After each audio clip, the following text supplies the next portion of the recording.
बाबा जी की प्यारी साथ संगत जी, आप सभी को प्यार भरी राधा स्वामी जी। एक साखी है, एक आदमी बहुत गरीब था और उसके लिए 2 वक्त की रोटी का इंतजाम करना भी मुश्किल था। किसी बड़े विद्वान ने उसे बताया कि पिछले जन्म में वह एक राजा था और उसने अपनी प्रजा के साथ बहुत अन्याय किए थे। उसने लोगों की जमीनें हड़प ली और तरह तरह के कर लगाकर अपने खजाने को भरता गया। एक दिन उसकी मृत्यु हो गई और इस जन्म में उसकी गरीबी पिछले जन्म के पापों का फल है, जिसे उसे भुगतना होगा। भगवान ने जिसकी किस्मत में जो लिखा है वही उसे भोगना पड़ता है। भगवान का लिखा स्वयं भगवान भी नहीं बदल सकते। यह सुनकर उसने मान लिया कि उसे अपना पूरा जीवन इसी तरह बिताना होगा। एक दिन वह गरीब इंसान भूख के मारे इधर उधर भटक रहा था और उसकी नजर राधा स्वामी सत्संग घर पर पड़ी, जहाँ लोगों को भोजन खिलाया जा रहा था। वह बहुत भूखा था, इसलिए अंदर चला गया और वहाँ खाना खाने के साथ साथ पास के पंडाल में सत्संग भी चल रहा था। सत्संग की कुछ बातें उसके कानों में पड़ी और उसे बहुत अच्छी लगी। वह रोज सत्संग में जाने लगा और पूरे मन से सत्संग सुनने लगा। सत्संग घर में उसने खूब सेवा की। धीरे धीरे उसने नामदान के लिए अर्जी लगाई और उसे नामदान भी मिल गया। वक्त बदला और उसकी हालत भी बदलने लगी। उसकी आर्थिक स्थिति में सुधार होने लगा। फिर एक दिन उसने बाबा जी के सत्संग में बाबा जी से कुछ पूछने की इजाजत मांगी। बाबा जी प्रेम स्वरूप बोले, पूछो जो मन में सवाल है।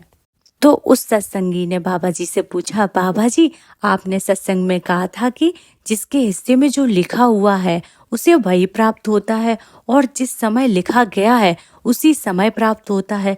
उससे कम या ज्यादा, पहले या बाद में कुछ भी नहीं मिलता, चाहे वो सुख हो या दुख हो और तकलीफें, सबको अपने कर्मों का फल भुगतना पड़ता है। तो वह सत्संगी बोला, बाबा जी मेरे जीवन में बहुत गरीबी थी, फिर आपने मेरा समय कैसे बदल दिया। बाबा जी मुस्कुराए और एक सेवादार को बुलाया। उन्होंने सेवादार से एक कोरा कागज, 7 स्याही और एक मोहर मंगवाई।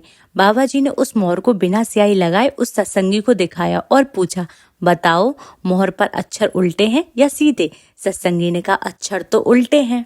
फिर बाबा जी ने मोहर को स्याही में डुबोया और कोरे कागज पर मोहर लगा दी। अब बाबा जी ने दोबारा पूछा, अब बताओ अक्षर उल्टे हैं कि सीधे। सत्संगी बोला, अब तो अक्षर सीधे हो गए हैं। बाबा जी बोले, अब समझ आया कि इस उदाहरण का मतलब क्या था। सत्संगी भाई हैरान था और कहने लगा, बाबा जी जरा खुलकर समझाओ कि आप इस उदाहरण से क्या समझाना चाह रहे हो। बाबा जी बोले, जिस प्रकार मोहर में अक्षर उल्टे थे और स्याही लगाकर छपने पर सीधे हो गए, इसी तरह जीव का भाग्य भी सीधा हो जाता है अगर उसकी जिंदगी में परमात्मा रूपी संत सदगुरु आ जाते हैं। यदि जीव सदगुरु की शरण में आ जाए तो सदगुरु उसके भाग्य को भी बदल सकते हैं। सदगुरु चाहे तो किस्मत का लेखा भी बदल सकते हैं। जब ब्रह्मा जी ने वेदों की रचना की थी तो लेखन के बाद भी उनकी स्याही बच गई थी। वे उस स्याही को लेकर भगवान के पास गए और प्रार्थना की कि इस स्याही का क्या करना है। भगवान ने कहा, इस स्याही को संतों को दे दो, क्योंकि मैंने लोगों की किस्मत उनके कर्मों के हिसाब से लिख दी है। अब मैं चाहूँ तो भी लिखा हुआ नहीं बदल सकता, लेकिन एक सच्चा संत सदगुरु अगर चाहे तो मेरा लिखा हुआ भी बदल सकता है। साथ संगत जी, इसलिए हर सत्संग में कहा जाता है कि अपने आप को अपने सतगुरु को सौंप दो और सतगुरु के बताए मार्ग पर चल कर देखो, भगवान का लिखा हुआ भी बदल जाता है। अपने सतगुरु पर अटूट विश्वास करके देखो, हर बिगड़ा काम खुद ब खुद सही रास्ते पर चलने लगेगा और मालिक की मेहर जरूर होगी। नाम की बख्शीश देखकर अपनी मोहर तो बाबा जी हमारे ऊपर लगा ही चुके हैं। हम बहुत ही किस्मत पाले हैं जो बाबा जी ने हमें अपनी शरण में ले लिया है। हम उसे कुल मालिक का शुक्रिया करना चाहिए, जिसने हमें ऐसी जगह पैदा किया जहाँ मालिक की दया और मेहर की बातें होती हैं और जहां हम हर वक्त उस कुल मालिक की मौजूदगी का एहसास करते हैं, अपने आसपास मालिक की मेहर को महसूस करते हैं।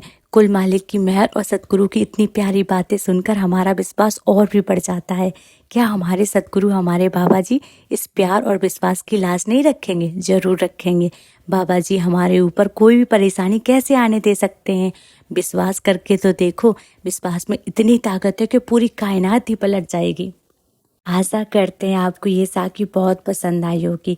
अगर आपको ये साखी पसंद आई है तो कमेंट में राधा स्वामी जरूर लिखें और हमारे चैनल को सब्सक्राइब भी करें। राधा स्वामी जी।